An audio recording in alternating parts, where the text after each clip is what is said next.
Picture a misty dawn in the English countryside, where the rolling hills of East Sussex stretch like a painting under a sky bruised with early light. A lone figure walks a winding path, his silhouette sharp against the fogtall, scarf trailing, a dog bounding at his side. This is Johnny Depp, the pirate king of our imaginations, seeking refuge from a world that's loved him, judged him, and torn him apart. But in a single, shattering moment, that fragile peace cracks.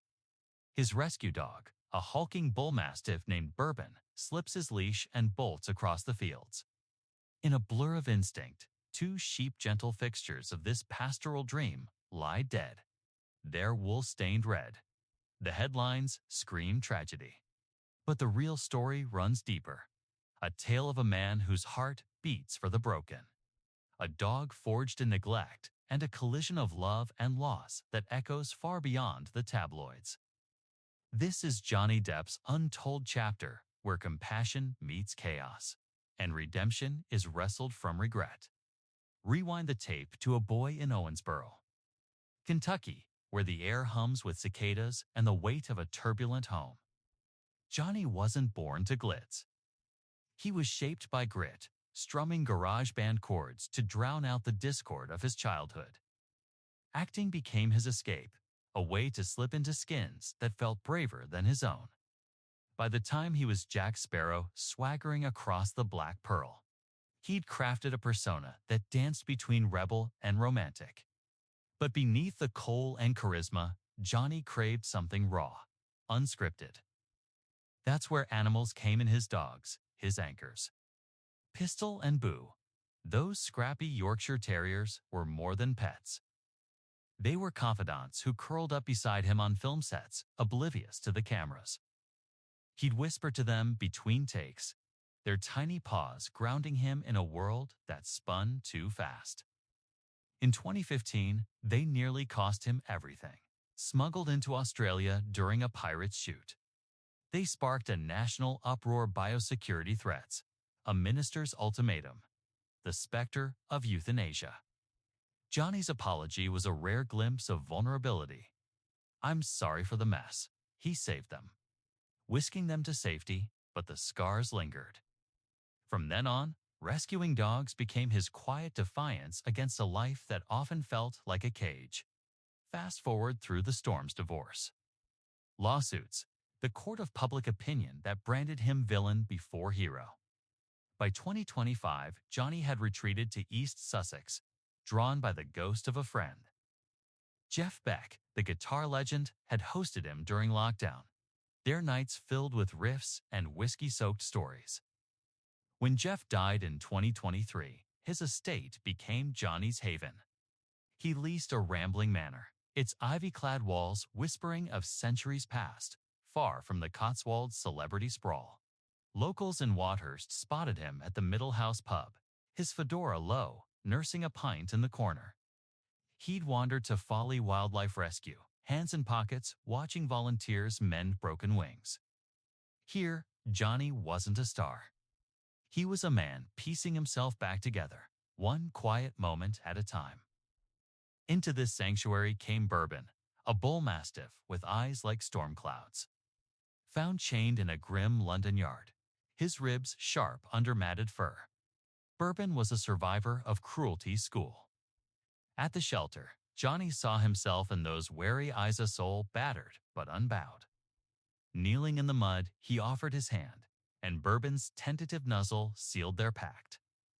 "You're mine now, big guy," Johnny said, voice soft as Kentucky dusk. Back at the manor, Bourbon transforms, chasing butterflies across the lawn. Sprawled by the fire as Johnny strummed late into the night. A rare Instagram post captured them, Bourbon's massive head on Johnny's lap. Captioned, "My shadow, my heart." It was a love story written in fur and trust. A testament to second chances. But love can be a wild thing, untamed and unpredictable. It was a late September morning, the air sharp with autumn's promise. Johnny and Bourbon walked their usual path, the dog's leash loose, in a moment of trust. Maybe Johnny was lost in a melody, Or maybe the scent of sheep on the breeze stirred something primal. In a heartbeat, the leash slipped a snag on a root. A fumble of fingers and Bourbon was gone. A thunder of paws, a growl low and ancient. Beyond the stone wall, a farmer's flock grazed, their bells a soft chime in the stillness. Bourbon crashed through, a force of nature unleashed. To use fell, their cries sharp and fleeting, blood pooling in the clover. Johnny shouts Bourbon. Stop. Chased the wind, too late. He scrambled over the wall, heart pounding to find his dog panting, muzzle flecked with red, confusion in his eyes. Johnny clipped the leash, pulling Bourbon close, whispering, "What did we do, boy?" The farmer, Elias Hargrove, arrived, his face carved with grief. These weren't just livestock. They were his life's rhythm, ewes that would have birthed next spring's lambs. "Your beast did this," he spat, voice trembling. Johnny, stripped of his star's armor, could only nod. "It was an accident. I'll make it right." But Elias turned away, his lost hurrah for promises.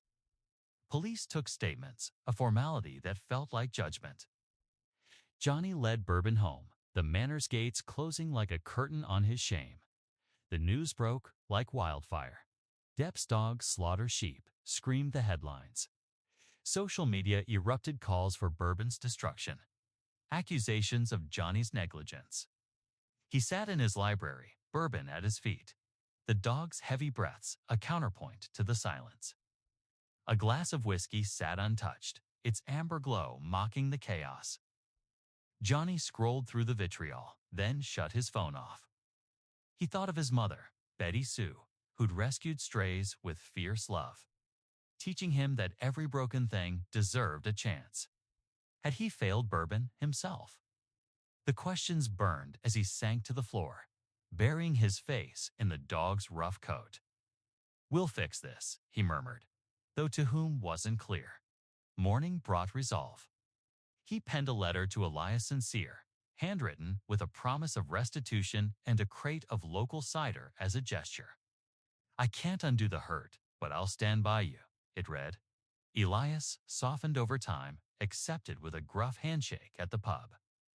Johnny paid for new fencing, even spent a day in the fields, his hands raw from hauling posts. For Bourbon, it was back to training patient hours with an RSPCA expert, rebuilding trust with treats and commands. Johnny sat through every session, his presence steady, his voice a lifeline. Slowly, Bourbon's eyes cleared, his tail wagged again. And in those moments, Johnny found his own healing knot in grand gestures. But in the quiet work of repair, as autumn deepened, the scandal faded, but its lessons lingered. Johnny walked Bourbon on a tighter leash, their paths now skirting the fields. At the wildlife rescue, he'd linger longer, swapping stories with volunteers about redemption not just for animals, but for souls like his. One dusk, as the sky burned orange, he told a keeper, "I thought saving him would save me. Turns out, it's the mistakes that teach you how." Back home, he picked up his guitar, notes weaving a melody of loss and hope, not for the world, but for the dog snoring by the hearth and the sheep forever grazing in memory. This wasn't the story of a fallen star, but of a man learning to walk beside his flaws. Johnny Depp, the eternal outsider, had found in Bourbon a mirror of his own wild heart. And in the mending, he discovered what he'd always sought.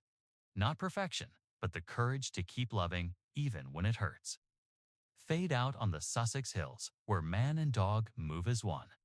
Their shadows long in the twilight, chasing grace step by faithful step.